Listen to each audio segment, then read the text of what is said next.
Hi, and welcome. You're listening to the X22 Report. My name is Dave, and this is episode 1540A, and today's date is April 9th, 2018, and the title of the episode is Indicators Are Off the Charts, Signaling a Recession. Let's get into the economic collapse financial news. Now, we've been talking about cryptocurrencies, the blockchain technology, for quite a while. Many people are talking about this, and we've seen the cryptocurrency market take a dive, and again, we have to point to Mt. Gox. We saw the sell-off, and we talked about this way back where we said the central bankers would make their move to basically try to control the blockchain system, which is completely impossible. What they can do is they can bring the prices up or down by dumping Bitcoin or by using the paper market, but to fully control it, it's going to be completely impossible.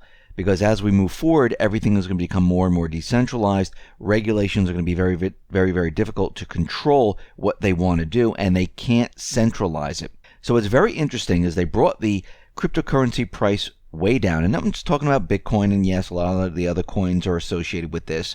And it looks like basically we're at this point where the big money is deciding to come in. Now, they understand that the next generation of people and states, countries, they're all looking at this as a way of removing themselves from the central banking system. And right now, the central banking system, that is the relic. They are obsolete. There's no reason in today's world, there's no reason for us all to be centralized, where there's one body taking care of the entire world, dictating to every single country by loaning them funds with interest attached and putting them into debt so they can control them. There's no reason for this anymore. And what we're starting to see is a lot of these funds that are controlled by Soros, controlled by the Rockefellers, controlled by the Rothschilds, a lot of their investment funds. Well, it looks like they're starting to get into cryptocurrency. And it's very interesting that they're entering the crypto market when Bitcoin is down more than 60%, Ethereum is down more than 70%, because it looks like this might have been orchestrated so they can get into the market. Now, you know they're not going to get into the market when it's at its height.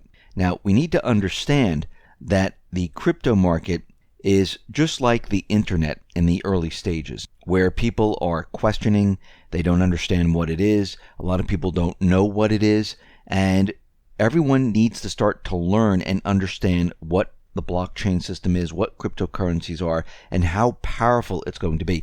Think about it. If you knew and understood what the internet was going to be today, well, a lot of people would be very wealthy. Think about it. If you knew back then that domain names were going to be so important, you would have gone out and you would have purchased almost every single domain name that you could have found. So when these big corporations wanted to get their domain name, you would have sold them at $10,000 a pop, $100,000 a pop. The same thing with cryptocurrency today. You need to understand, you need to know how to trade them. You need to know and understand what an offline wallet is, an online wallet with the exchanges. You need to understand all this different type of terminology.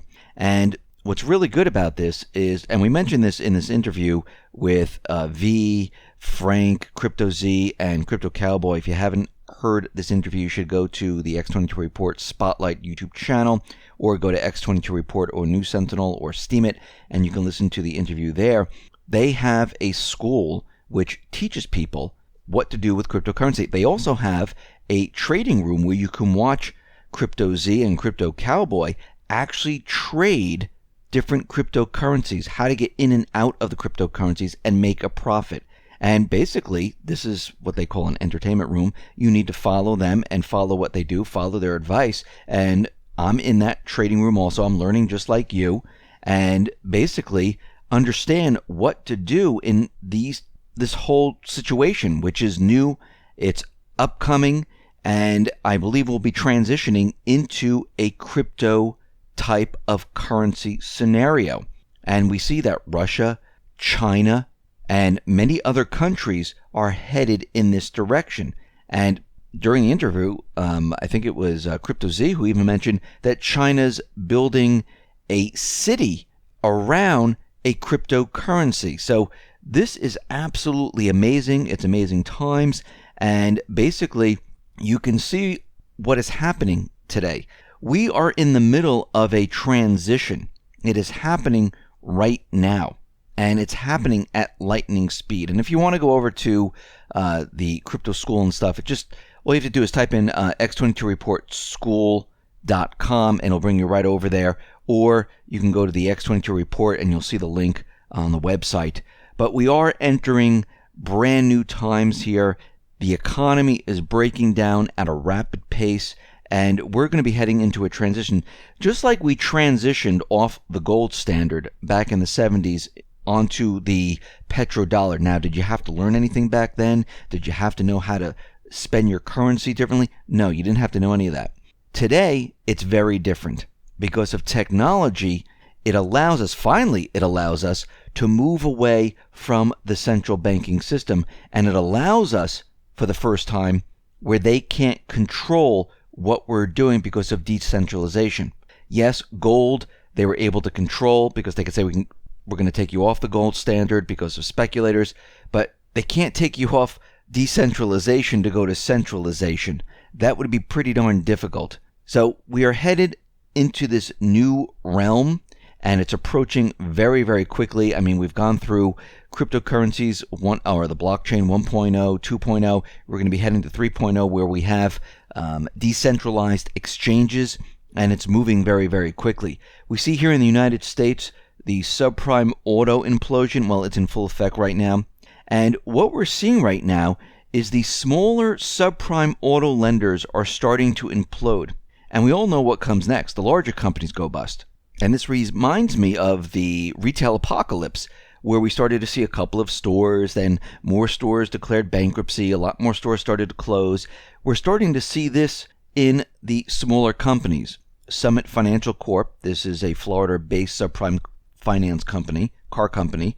It filed for bankruptcy late last month after lenders, including Bank of America, said it had misreported losses from soured loans. And a creditor to Springtree Lending, an Atlanta-based subprime auto lender, filed to force the company into bankruptcy last week after a separate group of investors accused the company of fraud. Private equity-backed Pelican Auto Finance, which specialized in deep subprime borrowers, guess what? They're going to be declaring bankruptcy also. They're winding down their business. Now, when we look at the delinquencies, we can see that we're almost at the same exact point where we were back in 2008. Back in 2008, we hit around something like 10% or so. We're almost up to 8% now. If we go prior to 2008, because 2008 was the beginning of the Great Recession, if we go back just a little bit, the end of 2007, well, that's where we are right now. So we're almost at the same exact point for delinquencies that we were at during the year of 2007, late 2007, going into 2008. And again, this is when we're in a recovery right now. Does this make any sense? No. We also know there's a tsunami of lease returns, which will basically lead to a shock of repricing for both car prices and existing LTVs once the millions in new cars come back to the dealer lots. And this whole thing is going to be a complete and utter disaster. Now, we've seen this bubble coming from a mile away. The continued focus on borrowing and spending instead of saving and underconsumption will ensure not only that these bubbles continue to happen going forward, but they will get larger in size as time progresses. And as time moves on, the situation, the economy, is just going to get worse and worse, and that's what we're seeing right now. Now, back in November, Credit Suisse highlighted an alarming, but not really a surprising report that the richest 1%, they own a lot of the wealth around the world. Well, it looks like, according to the latest estimates, the top 1% own 50.1% of all household wealth in the world. The House of Commons Library suggests that the top 1% of the world's wealthiest individuals will own roughly 64% of the planet's wealth by 2030, if things are not stopped. Now again, if the globalists have their way, the central banks have their way, their plan was to gobble up all the wealth and to control all the wealth and basically leave everyone else. There'd be no middle class, there'd be no poor, everyone would just be poor. One level playing field. All the countries would be the same. There would be no class of people. Everyone would just have to work to survive. And this was their plan all along. And right now, everything is being turned upside down. As we know, TPP was canceled. NAFTA, it's being renegotiated. Doesn't look like it's going that well, but we'll have to see what comes out of that. I know that Trump wants to get rid of it completely.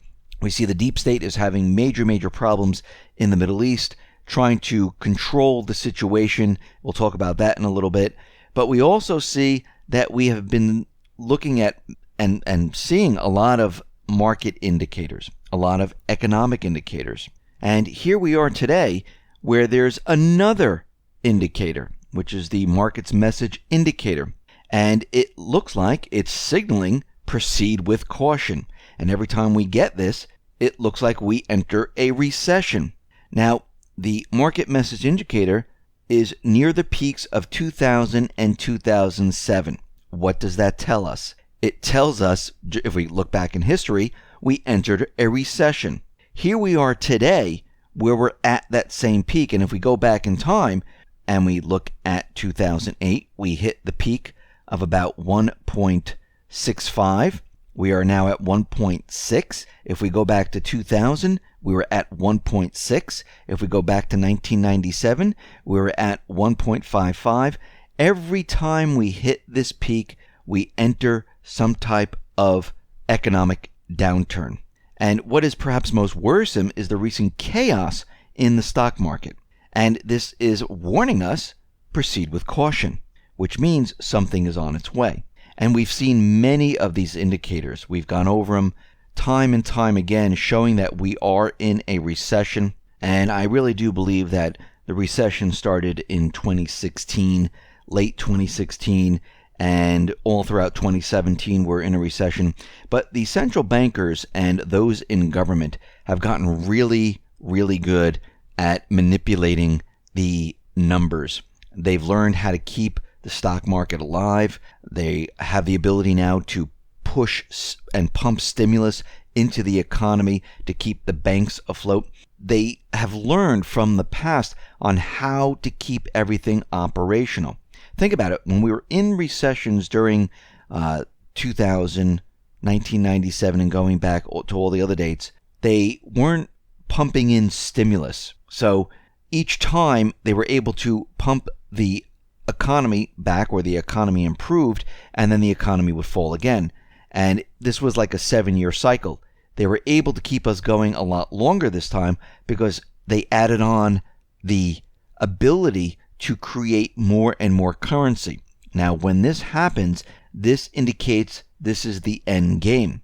And they keep doing this until the very end. This is why we're not seeing the cycle. Now, everyone was calling for the cycle because, this is what you got used to over the many years where, yes, they've done this before, 7 years or so, boom, we have a cycle, we're in a recession, boom, the economy improves, and then 7 years later it happens again. At the end game, there's no more cycles. That's why it's the end game. What they do is they go all out, which is creating as much currency as possible. What they've done here is they made sure that this currency didn't hit the public arena. They made sure that it went directly into what? Real estate, into the stock market, into the banking system, overseas, into loans for students, for automobiles. They made sure that all this currency went in other directions, kept it out of the public, because that would devalue the dollar very quickly. So during the end stage, they have the ability to extend the last cycle, because what they do is they prepare the economy, and this is what the central bankers were preparing for. They were preparing to move us to a new system, and they were going to do this through major events, bring us to war, because war is a great way to create chaos, to make everyone believe that you have to scrimp, save, and you can place austerity on the people, and you can make people say, okay, yes, I will give all this up because I know what's happening on the other side of the planet or here, and I have no problem with it. The problem is that this didn't happen. Now they're stuck. There's no major event where they can point the finger of why this is happening. And eventually what was going to happen, the population would decrease after the war. They would have the system all in place to go, and it was going to be in China. And they would say, okay, we're going to restart the system. And basically what that means is we will use gold as confidence, and the central banks of central banks will handle the new system, and we will start loaning governments to rebuild. Remember, they make the money during the event. They also make the money during the rebuild. So the central bankers never lose out. And it really works for them because they were able to reduce the population. Why do they need the population reduced? Because they need a new population to grow along with their system. So as the population grows, more people need loans, more people need, and they start off with a small base and they build it up. And again, they run into the same problem, and they like this base to grow over 40 to 45 years. That's how long it takes. They figured all this out already. And we see right now that there's a hiccup in the plan. And Trump got elected. He's going after the deep state, going after the central bankers, and this is a major problem. And this is why there's a fight to see who will control the narrative, because whoever controls the narrative is the loser, just like in a war. Then you can bring out, this is why all of this has been happening. You can then audit the Fed. You can do many, many things at this point to show the world what has been going on all along. Listen, everyone, thanks a lot for listening. Be well, be safe, and especially be prepared. Thanks a lot.